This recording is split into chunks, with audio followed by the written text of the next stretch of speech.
Hello everyone, welcome back to the channel. तो आज के टॉपिक में आज के लेक्चर में हम डिस्कस करने वाले हैं discounted cash flow methods of capital budgeting के बारे में, जहां पर हम देखेंगे कि NPV net present value technique क्या है, internal rate of return method क्या है और प्रॉफिटेबिलिटी इंडेक्स मेथड क्या है। तो पिछले लेक्चर में हमने क्या स्टडी किया था, कैपिटल बजटिंग क्या होता है। देन हमने पढ़ा था कि ये कैपिटल बजटिंग के अंदर हम कौन कौन से डिसीजंस लेते हैं, और कैपिटल बजटिंग में हमने कितने टाइप की टेक्निक्स हैं जिसका यूज़ करके हम किसी भी प्रोजेक्ट को एक्सेप्ट करने का या रिजेक्ट करने का डिसीजन ले सकते हैं। तो उसमें हमने दो तरीके के टेक्निक्स के बारे में स्टडी किया था। पहली थी हमारी ट्रेडिशनल टेक्निक्स और दूसरी है हमारी डिस्काउंटेड कैश फ्लो टेक्निक्स। तो जब हमने बात की थी ट्रेडिशनल टेक्निक्स की, तो वहाँ पर हमने दो मेथड्स को स्टडी किया था। कौन कौन से थे वो दो मेथड? पेबैक मेथड, जिसको पीबी भी बोल रहे थे हम वहाँ पर, पेबैक मेथड, और दूसरा कौन सा था? Average rate of return method, तो एआरआर। अब इन दोनों ही मेथड्स की क्या डिसएडवांटेजेस थी कि ये दोनों ही मेथड्स क्या करते हैं, आपकी टाइम वैल्यू ऑफ मनी को कंसीडर नहीं करते थे। टाइम वैल्यू ऑफ मनी को ट्रेडिशनल मेथड में क्या है, कंसीडर नहीं किया जाता था। तो यहाँ डिस्काउंटेड कैश फ्लो में यही चीज़ क्या है, सबसे बड़ा बेनिफिट बन जाएगा कि टाइम वैल्यू ऑफ मनी सबसे इम्पॉर्टेंट चीज़ बन जाएगी यहाँ पर, कि टाइम वैल्यू ऑफ मनी को हम क्या करेंगे, यहाँ कंसीडर करेंगे। और दूसरी चीज़, यहाँ वहाँ प्रोजेक्ट की पूरी लाइफ को हम कंसीडर नहीं करते थे कि लाइफ टाइम में वो कितना बेनिफिट आपको दे रहे हैं। यहाँ पर उसका ऑपोजिट हो जाएगा। यहाँ कंप्लीट आपको प्रोजेक्ट, एक भी प्रोजेक्ट टोटल कितना रिटर्न आपको दे रहा है, हम पूरा का पूरा उसको कंसीडर करेंगे। यानी एक प्रोजेक्ट आपको 5 साल के लिए बेनिफिट दे रहा है, दूसरा आपको 8 साल के लिए, तो उसके बेसिस पर ही हम कंपेयर करेंगे कि कौन से प्रोजेक्ट को हमें सिलेक्ट करना है। तो चलिए शुरू करते हैं हमारी डिस्काउंटेड कैश फ्लो टेक्निक्स को। तो पहली टेक्निक है हमारी net present value method, NPV method. तो एनपीवी मेथड का मतलब क्या होता है? जहाँ पर हम क्या चीज़ कैलकुलेट करेंगे कि आपके प्रेजेंट के कैश फ्लोज कितने हैं, चाहे वो इनफ्लो हो या आउटफ्लो हो, और उनका डिस्काउंटेड रेट क्या होगा। तो यहाँ पर हम कैलकुलेट करते हैं present value of cash inflows, जो भी कैश आपको मिलेगा उसकी प्रेजेंट वैल्यू, और present value of cash outflows, जितना पैसा आपने बाहर निकालना है उसकी प्रेजेंट वैल्यू। साथ ही साथ यहाँ पर गिवन रहेगा रेट ऑफ इंटरेस्ट, ठीक है। और रेट ऑफ इंटरेस्ट को हम कॉस्ट ऑफ कैपिटल भी बोलते हैं, विच इज़ रिप्रेजेंटेड एज के, जिसको हम के से रिप्रेजेंट करते हैं। और ये क्या है, मिनिमम रेट ऑफ रिटर्न के बराबर होती है, यानी इतना रिटर्न तो आपको मिलना ही चाहिए। ये इस चीज़ के बारे में बात करते हैं कि इतना रिटर्न तो हमें मिलना ही चाहिए। तो जैसे ही हम present value of cash inflows निकाल लेंगे, present value of cash outflows निकाल लेंगे, दोनों को कंपेयर करेंगे, और उनके बीच में जो डिफरेंस आ जाएगा उसको हम क्या बोल देंगे, एनपीवी, नेट प्रेजेंट वैल्यू। तो इस बेसिस पर इसको कैलकुलेट करने का फॉर्मूला क्या है, NPV is equals to C1 divided by 1 plus k plus C2 divided by 1 plus k का स्क्वायर प्लस C3 1 प्लस के ऊपर क्यूब लगा दोगे। यानी ये क्या रिप्रेजेंट कर रहा है आपका, 2 3 क्या रिप्रेजेंट कर रहा है आपका टाइम, कितने साल हो गए या कितना टाइम हो गया इन्वेस्ट करते हुए, कितनी रिटर्न्स आपको मिल चुकी हैं। तो लास्ट में फाइनल फार्मूला क्या बन जाएगा, summation NT is equals to 1 CT divided by 1 plus के की पावर T माइनस C0, जहाँ पर CT का मतलब क्या है, cash inflows. This represents your cash inflows. This is cost of capital जो हमने बात की थी, जिसको हम यहाँ पर, वहाँ अभी हमने थ्योरी पढ़ते टाइम क्या बोला, रेट ऑफ रिटर्न। तो के का मतलब होता है rate of return which is your cost of capital, और C0 का मतलब हो जाएगा initial cost of a project, आपने कितना पैसा लगाया है प्रोजेक्ट के ऊपर। तो जब आप present value of cash inflows में से माइनस कर दोगे present value of cash outflow, और उसको डिवाइड कर दोगे आपके कॉस्ट ऑफ कैपिटल से, प्रॉपर फॉर्मूला लगाकर, और यहाँ n का मतलब होता है expected life of a project, तो आपके पास क्या आ जाएगी, नेट प्रेजेंट वैल्यू। तो अब यहाँ पर जो भी आपका आंसर आया उसके बेसिस पर हमें डिसीजन लेना है कि प्रोजेक्ट को एक्सेप्ट किया जाए या रिजेक्ट किया जाए। तो उसके क्या रूल्स हैं, तो एक्सेप्ट करेंगे जब प्रोजेक्ट की एनपीवी क्या हो जाएगी, पॉजिटिव हो जाएगी. We will accept the project when NPV is positive and we will reject the project when NPV is negative. यानी एनपीवी क्या होगी, लेस देन 0 होगी, तो हम क्या कर देंगे, प्रोजेक्ट को रिजेक्ट कर देंगे. और हम प्रोजेक्ट को एक्सेप्ट भी कर सकते हैं और रिजेक्ट भी कर सकते हैं जब एनपीवी क्या है, 0. यानी यहाँ एनपीवी अगर हमारी 0 आ जाती है तो डिपेंड करेगा फॉर्म की डिसीजन मेकिंग कैपेसिटी के ऊपर कि उनको प्रोजेक्ट को एक्सेप्ट करना है या रिजेक्ट करना है. और सबसे इम्पॉर्टेंट चीज़, एनपीवी मेथड का यूज़ हम कब करते हैं, जब हमें प्रोजेक्ट को सिलेक्ट करना है बिटवीन म्यूचुअली एक्सक्लूसिव प्रोजेक्ट्स. अब म्यूचुअली एक्सक्लूसिव डिसीजंस हमने पढ़े थे ना, जब हमने पढ़ा था decision making in capital budgeting या types of decision in capital budgeting. तो म्यूचुअली एक्सक्लूसिव प्रोजेक्ट्स कौन से होते हैं, वो वाले प्रोजेक्ट्स जिनको आप कंपेयर कर सकते हो, बिकॉज दोनों के में ही कॉस्ट क्या होगी आपकी, सेम होगी. दोनों में आपको सेम कॉस्ट लगाने पड़ेगी. एक प्रोजेक्ट आपका 50,000 का है, प्रोजेक्ट ए भी आपका 50,000 का है, और प्रोजेक्ट बी भी आपका कितने का है, 50,000 का. दोनों की ही इनिशियल कॉस्ट क्या है, सेम है. तो यहाँ पर आप क्या है, इन दोनों ही प्रोजेक्ट्स को क्या है, ईजिली कंपेयर कर सकते हो. एनपीवी के बेसिस पर आपने दोनों ही प्रोजेक्ट्स की क्या निकाली, एनपीवी निकाली मेथड का यूज़ करके. और जिस मेथड की एनपीवी आपको सही लगे कि आप इन दोनों में से किसी एक प्रोजेक्ट को क्या कर सकते हो, सिलेक्ट कर सकते हो. अब किसी एक को क्यों करना है सिलेक्ट, बिकॉज फर्म के पास क्या रहता है, फाइनेंस लिमिटेड रहता है, तो उसके बेसिस पर हमें क्या है, किसी एक प्रोजेक्ट में ही इन्वेस्ट करना पड़ेगा. तो म्यूचुअली एक्सक्लूसिव प्रोजेक्ट्स यानी जहाँ पर दोनों की ही कॉस्ट क्या होगी, सेम, दोनों में ही लगाई जाने वाली इन्वेस्टमेंट सेम होगी, दोनों के फीचर्स कुछ हद तक सेम होंगे, तो जो एक दूसरे के साथ ईजिली कंपेयर किए जा सकें, उन प्रोजेक्ट्स के लिए ही हम एनपीवी मेथड का यूज़ कर सकते हैं. और यही चीज़ बाद में इसकी क्या बन जाती है, डिसएडवांटेज भी बन जाती है. अब एडवांटेजेस या डिसएडवांटेजेस क्या है एनपीवी मेथड की. तो एडवांटेजेस में तो सिंपल, मैंने आपको स्टार्टिंग में ही बोल दिया कि discounted cash flow techniques traditional वाले से क्यों डिफरेंट है, क्योंकि ये क्या कंसीडर करती हैं, आपकी टाइम वैल्यू ऑफ मनी को. टाइम वैल्यू ऑफ मनी को ये क्या करती हैं, कंसीडर करती हैं. दूसरा, it considers cash flow of life time of project. Life time of project का मतलब 8 साल के लिए दे रहा है, 10 साल के लिए दे रहा है आपको रिटर्न, 15 साल के लिए दे रहा है, तो हम सारी की सारी आने वाली रिटर्न्स को या कैश फ्लोज को कंसीडर करेंगे कि कितने टाइम के लिए वो आपको रिटर्न दे रहा है. It is related to wealth maximisation objective of firm. अब देखिए, जब हमने स्टार्टिंग में ही ऑब्जेक्टिव्स पढ़े थे फाइनेंशियल मैनेजमेंट के, तो दो ही ऑब्जेक्टिव्स पर हमारी फर्म फोकस करती है, एक प्रॉफिट मैक्सिमाइजेशन और वेल्थ मैक्सिमाइजेशन. हालांकि प्रॉफिट मैक्सिमाइजेशन होगी तभी वेल्थ मैक्सिमाइजेशन होगी, और ये जो कैपिटल बजटिंग है ये भी बेसिकली प्रॉफिट मैक्सिमाइजेशन के लिए ही है ना, कि आप सही प्रोजेक्ट में इन्वेस्ट करो तभी आपको रिटर्न मिलेगी. और रिटर्न मिलने का मतलब यही है कि तभी आपको क्या है,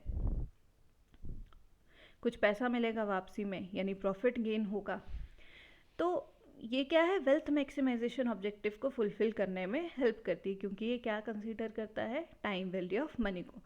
प्लस अगर आप ऐसे प्रोजेक्ट में इन्वेस्ट करोगे जो बेनिफिशियल होगा, तो इससे क्या है, आप अपने शेयर होल्डर्स को डिविडेंड पे करोगे, उनके शेयर होल्डर्स की मार्केट वैल्यू को इंक्रीज़ करोगे, जिससे उनकी वेल्थ जो है वो ऑटोमेटिकली ही इंक्रीज़ हो जाएगी. तो इसलिए ये क्या है, वेल्थ मैक्सिमाइजेशन ऑब्जेक्टिव को फॉलो करता है. और यहाँ पर हम वेरिएबल डिस्काउंट रेट्स को यूज़ कर सकते हैं, अलग अलग रेट्स को, 15%, 14%, 16%, अलग अलग रेट्स का यूज़ किया जा सकता है. बट इसके ऑपोजिट में अब इसकी डिसएडवांटेजेस क्या क्या हैं, कि ये मेथड अंडरस्टैंड करना थोड़ा सा डिफ़िकल्ट है, क्योंकि इसका फॉर्मूला थोड़ा सा टिपिकल था. और हालांकि जब हम कैलकुलेशन करते हैं तो हम टेबल बेसिस पर कैलकुलेशन करते हैं, तब हम क्या करते हैं, टेबल बना देते हैं, उसके बेसिस पर कैलकुलेशन करते हैं. इस तरीके से यहाँ पर आ जाएगा कितना आपका कैश फ्लो आया, उसकी अमाउंट्स आ जाएंगी. फिर हम यहाँ रेट्स लगाएंगे, रेट्स के अकॉर्डिंग उसकी वैल्यू यहाँ लिखेंगे, उसको मल्टीप्लाई करके, इन दोनों को मल्टीप्लिकेशन करके जो आएगा वो हमारी आ जाएगी present value of cash flows. और यहाँ आउटफ्लो की कैश वैल्यू तो हमारे पास एक ही रहेगी, सिंगल क्वेश्चन में गिवन.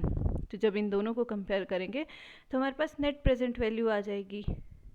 बट यहाँ पर सबसे मुश्किल चीज़ क्या होती है कैलकुलेट करना, ये अमाउंट कैलकुलेट करना है। इनिशियल कॉस्ट आपको गिवन होगी, वो वैल्यूज़ आपको गिवन होंगी कैश फ्लोज की, बट उसके डिस्काउंटेड रेट के अकॉर्डिंग वैल्यूज़ निकालना क्या हो जाता है, थोड़ा सा डिफ़िकल्ट हो जाता है। अब यहाँ डिस्काउंट रेट की बहुत बड़ी इंपॉर्टेंस है, ठीक है। तो डिस्काउंट रेट सबसे इम्पॉर्टेंट है और उसकी कैलकुलेशन ही समटाइम्स क्या है बहुत टिपिकल हो जाती है कि कौन से डिस्काउंट रेट को हम फॉलो करें, क्योंकि यहाँ बोला ना वेरिएबल डिस्काउंट रेट्स का हम यूज़ कर सकते हैं, तो किस पर्टिकुलर एक डिस्काउंट रेट को हम बेस्ट मान कर चलें। और तीसरी डिसएडवांटेज जो अभी हमने पढ़ा कि ये कब यूज़ हो सकता है, सिर्फ और सिर्फ म्यूचुअली एक्सक्लूसिव प्रोजेक्ट्स में। तो इसको हम तब यूज़ नहीं कर सकते जब प्रोजेक्ट की कॉस्ट क्या है, initial cost of different projects it's different, यानी दो प्रोजेक्ट्स की कॉस्ट अलग अलग है। एक प्रोजेक्ट की 50,000 है तो दूसरे प्रोजेक्ट की कितनी है, 70,000। तो इस केस में हम क्या है, इस पर्टिकुलर एनपीवी टेक्निक का यूज़ नहीं कर पाएंगे। उसके बाद सेकंड है हमारा internal rate of return method, यानी आईआरआर। तो सेम है, ज़्यादा कुछ फ़र्क नहीं है, प्रेजेंट वैल्यूज़ की ही बात करेंगे। बस इसमें डिफरेंस क्या है कि यहाँ पर हमें क्या कैलकुलेट करना है, रेट ऑफ रिटर्न। यहाँ पर हमें क्या कैलकुलेट करना है, रेट ऑफ रिटर्न। ये नाम से ही आपने याद रखना है, नेट प्रेजेंट वैल्यू, यानी जो बीच वाली चीज़ लिखी गई है ना वो आपका आंसर है। नेट प्रेजेंट वैल्यू में प्रेजेंट वैल्यू और इंटरनल रेट ऑफ रिटर्न में रेट। तो यहाँ पर डिस्काउंटेड रेट हमें क्वेश्चन में गिवन नहीं होता है, यहाँ पर हम उसकी कैलकुलेशन करते हैं कि किस डिस्काउंटेड रेट पर हमारे present value of cash inflows equal हो जाएंगे present value of cash outflow के। तो वो डिस्काउंट रेट हमें यहाँ पर कैलकुलेट करना है। तो इसके अलग अलग नाम हैं, time adjusted rate of return, marginal efficiency of capital, yield on investment and marginal productivity of capital. तो ये नाम भी बहुत इंपॉर्टेंट है, एमसीक्यूज़ में पूछे जा सकते हैं, या इन पर्टिकुलर नाम से ही इन प्रोजेक्ट के इस मेथड के बारे में पूछा जा सकता है। तो अगर हमें नाम पता होंगे तभी हम जान पाएंगे कि इंटरनल रेट ऑफ रिटर्न के बारे में बात की जा रही है।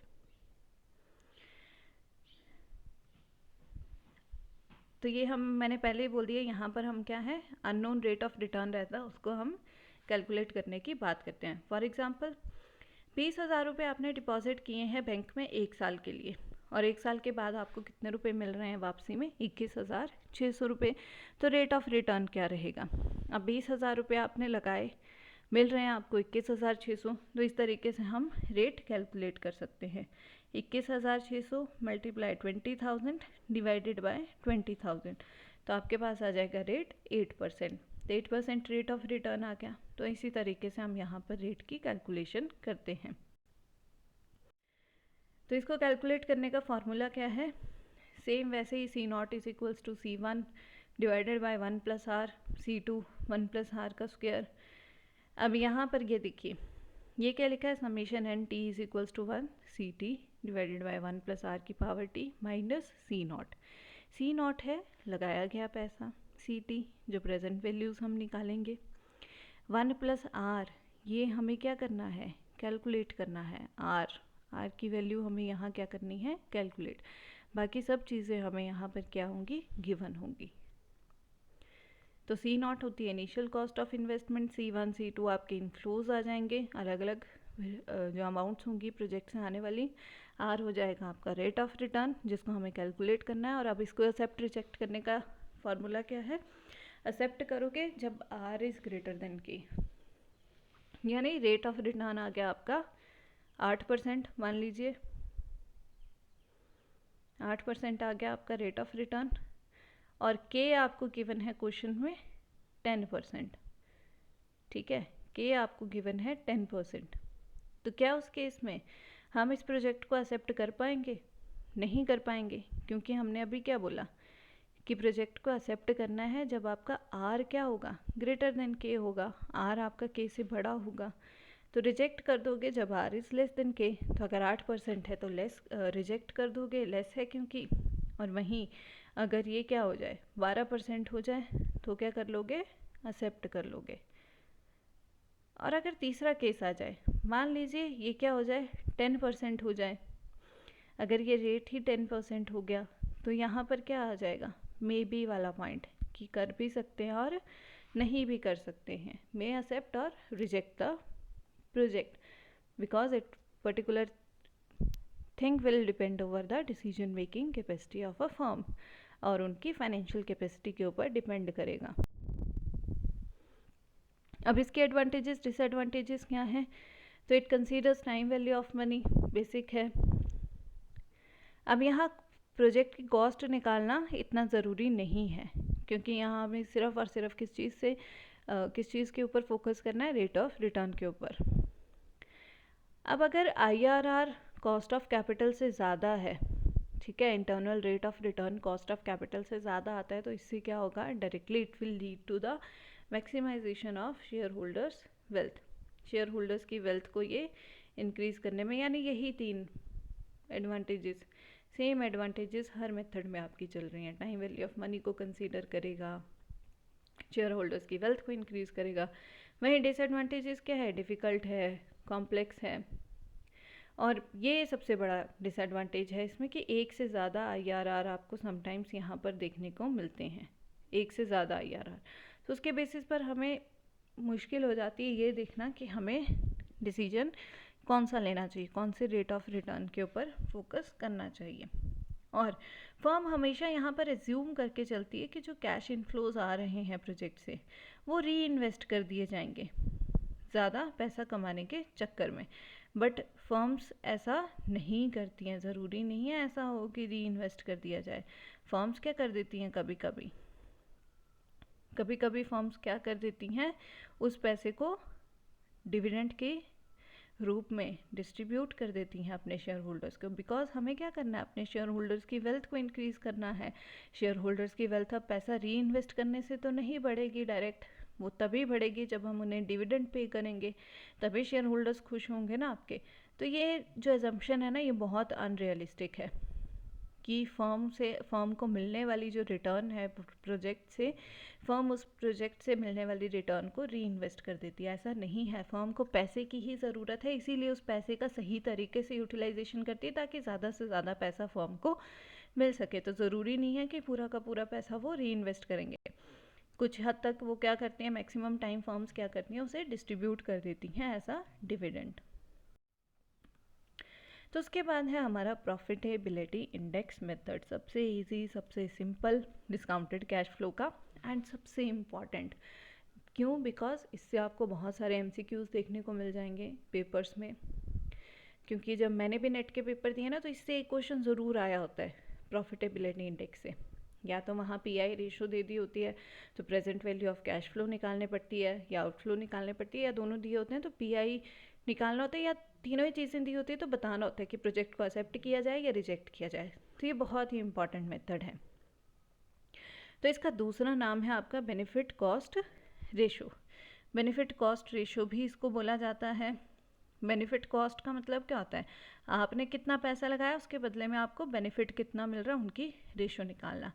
अब यहाँ रेशो किस चीज़ की निकलती है, फ्यूचर कैश बेनिफिट्स की, फ्यूचर में मिलने वाले कैश बेनिफिट्स, और इनिशियल कैश आउटफ्लो की। इन दोनों की ही क्या निकालते हैं, हम रेशो निकालते हैं। उसके बेसिस पर हम डिसाइड करते हैं कि प्रोजेक्ट को एक्सेप्ट करना है या रिजेक्ट करना है। और ये मेथड कब यूज़ किया जाएगा, जब आपके प्रोजेक्ट की इनिशियल कॉस्ट क्या होगी, डिफरेंट होगी। यानी जब हम NPV मेथड का यूज़ नहीं कर सकते हैं, उस केस में हम किस मेथड का यूज़ करेंगे, प्रॉफिटेबिलिटी इंडेक्स मेथड का हम यूज़ करेंगे उस केस में। ठीक है,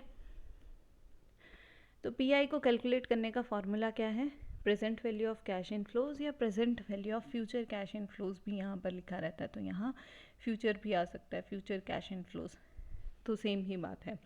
divided by present value of cash outflows, जो कि हमारी इनिशियल कॉस्ट होगी प्रोजेक्ट की।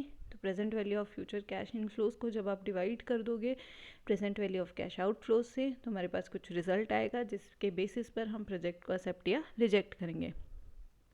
तो ये आ गए हमारे रिजल्ट्स।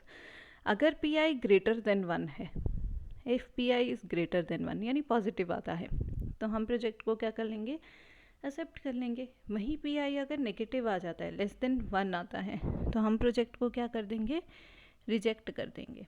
ठीक है, वहीं अगर एक से ज़्यादा प्रोजेक्ट्स हैं हमारे पास, ठीक है, एक से ज़्यादा अगर हमारे पास प्रोजेक्ट्स हैं और उन सभी की पीआई क्या आ जाती, ग्रेटर देन 1, तो जिस प्रोजेक्ट की प्रॉफिटेबिलिटी इंडेक्स जो होगी हाईएस्ट होगी उसको हम क्या दे देंगे, फर्स्ट प्रेफरेंस दे देंगे, यानी रैंक में रखेंगे, फिर हम डिसाइड करेंगे। तो बेसिकली फर्स्ट वाले को ही सिलेक्ट करेंगे जिसकी पीआई क्या है, हाईएस्ट आएगी। बाकी हम उस बेसिस पर भी देख सकते हैं कि कौन लंबे टाइम तक बेनिफिट दे रहा है, तो प्रेफरेंस पर हम हाईएस्ट वाले को ही देंगे। तो एक्सेप्ट करेंगे जब पीआई ग्रेटर देन 1 है, रिजेक्ट करेंगे जब पीआई लेस देन 1 है, और एक से ज़्यादा प्रोजेक्ट हैं तो हाईएस्ट वाले को हम क्या कर देंगे, फर्स्ट प्रेफरेंस दे देंगे। अब इसके एडवांटेजेस क्या हैं, वही टाइम वैल्यू ऑफ मनी को कंसीडर करता है, life time of the project जो बेनिफिट्स मिलने वाले हैं उन सारे के सारे बेनिफिट्स को कंसीडर करता है, क्योंकि एक से ज़्यादा प्रोजेक्ट्स को हम यहाँ कंपेयर करें वो भी वैसे जिनकी इनिशियल कॉस्ट क्या है, सेम नहीं है।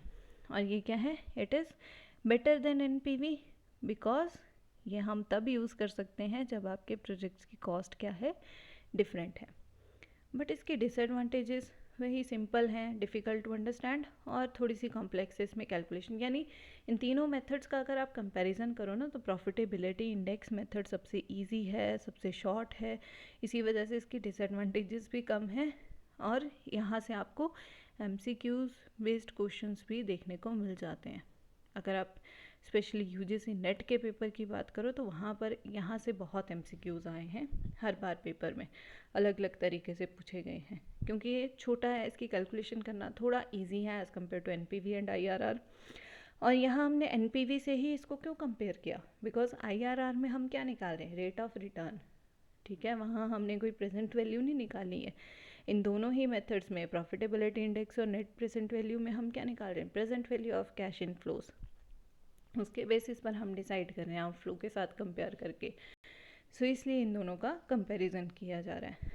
तो आज के लेक्चर में बस इतना ही। Thank you so much for listening. I hope आपको ये तीनों मेथड्स थ्योरेटिकली अच्छे से समझ आ गए होंगे। आई नो इनका प्रैक्टिकल पोर्शन होता है, बट वो स्लाइड्स के थ्रू करा पाना थोड़ा डिफ़िकल्ट है, तो कोशिश करूँगी बोर्ड पर उनको आपको समझाने की आने वाली किन्हीं अपकमिंग लेक्चर वीडियोज़ में। तो अभी के लिए इतना ही। अगर आपको वीडियो अच्छा लगा हो तो लाइक करें, शेयर करें, कमेंट करें और चैनल को सब्सक्राइब करना ना भूलें। Thank you so much.